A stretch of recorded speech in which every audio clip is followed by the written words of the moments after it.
You may have noticed by now that the numbers of people testing positive may have gone lower lately. It's true that, like today, there were only 144 people who tested positive out of 4,260. But this is not the biggest number. The sample size is not where our concentration is. The concentration is here, which is the positivity rate. Now, there are two reasons to this. The positivity rate could be that the number of people actually testing positive are fewer, or possibly the tests are limited. So WHO is saying that the curve is not really flattening, but the testing is lower. The president is saying it's not yet time to celebrate. This is why President Uhuru Kenyatta is tonight calling for a cautious celebration of the country's coronavirus situation as the curve begins to flatten. In the past 3 weeks, fewer new cases have been reported, raising hopes of an earlier reopening of the country. But the World Health Organization says the virus decline should be treated with a lot of caution, attributing it to limited testing and reduced contact tracing, coupled with the lack of kits and reagents. And as Chemutai Goin now reports, the statements came as yet another low figure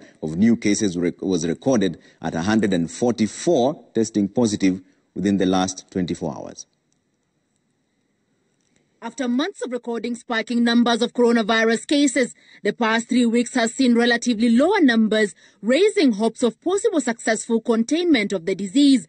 In the last 24 hours, 144 people testing positive out of a sample of 4,260 tested. So far, 34,201 people have been confirmed to have contracted the virus.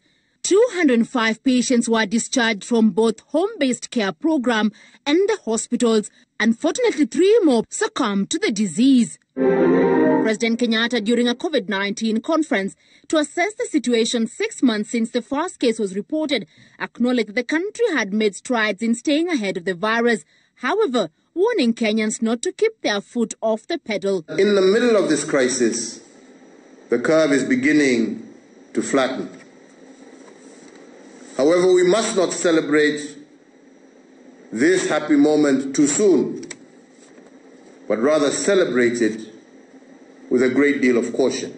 As he called on experts to carry out a comprehensive post-mortem, crucial in guiding the government in policy formulation as it prepares for reopening of sectors still under lockdown.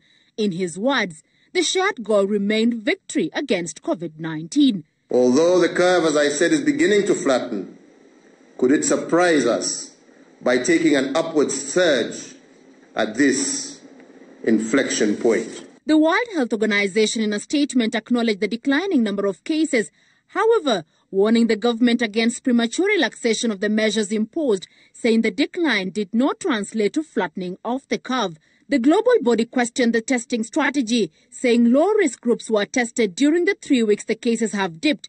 Contact tracing was ineffective, and that a number of labs were hit with a shortage of testing kits and reagents. This as the debate on the reopening of learning institutions persists. Education Cabinet Secretary Professor George Magoha, however, says it would cost the government an arm and a leg to prepare the institutions. What the country must understand is that we are going to require a lot of resources because all the children must have masks.